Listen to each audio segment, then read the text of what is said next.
Many people probably recognize the name Artemis. She, in Greek mythology, is goddess of the hunt and the virgin goddess of fertility. While people may wonder why she is so loved and respected, easily a lot of her myths explain as to why she is so genuine and so loved. One of these being about a man named Orion. Orion was a mortal and handsome man who was also known to be a hunter. So one day while Orion was hunting, he comes across this young girl with a beautiful pack of wolves in the deep forest. Both packs of wolves pick up the same scent at the same time, and they decide to go hunting together.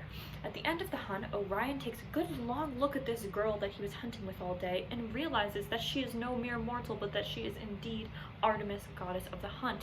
He instantly turns his eyes away from her out of respect. But Artemis looks at him and she says, "Oh, Orion, I appreciate your respect, but you and I, we can be companions of the hunt." Orion obviously accepting, they spend the rest of the summer together doing just that. In the mornings, they will chase each other and challenge each other and go hunting, and at nights they will light fires and tell each other stories. Well, one morning after this, Apollo, the twin brother of Artemis, is strolling through the deep woods when he sees an unlit fire that just went out, and he sees these two people laying next to each other, Orion and Artemis. Now, at first he's taken by Orion's beauty, but second he's fueled by rage because Artemis has dedicated herself to being a virgin. Why is she next to this handsome man? Once they wake up, he instantly is fueled by his rage, and he just takes Orion by the hair, and he looks at them and he says, "You stupid mortal, you insult me." He throws him aside and he walks away without a second glance. Now, after this, Artemis and Orion part ways. He needs a second to take a break. That night, though, Orion has a terrible nightmare about a huge scorpion arising from the forest floor. Big long tail with a stinger on it and deep armor that he can't seem to puncture through no matter what he does. He has never tried to fight something and failed as much as he did the scorpion in his dream. And right at the end, when the scorpion is about to puncture him right in the heart, he wakes up, sweating and drenched in anger.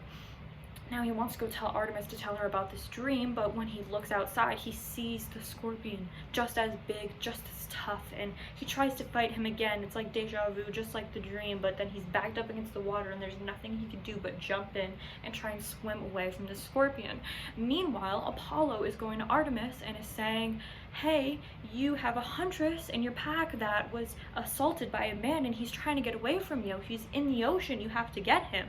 Now, of course, Artemis is the goddess. She's so respected. She has to kill this man. She has to get revenge. She quickly grabs her bow and arrow and she doesn't think twice and she goes to find this man. Apollo points at Orion's head in the ocean and he says, "There he is. There's that man you need." Artemis launches her arrow and it slings right into him. As soon as it happens, Apollo runs away, knowing that his job is done. But Artemis realizes after her huntress has no such memory of this incident that she made a mistake. So she pulls Orion's body out of the ocean, and in respect for her loving friend, she puts a constellation in the stars for him. And even after killing the scorpion that Apollo sent after him, she puts that in the stars too, so people know not to betray their love, and they're reminded of that at night.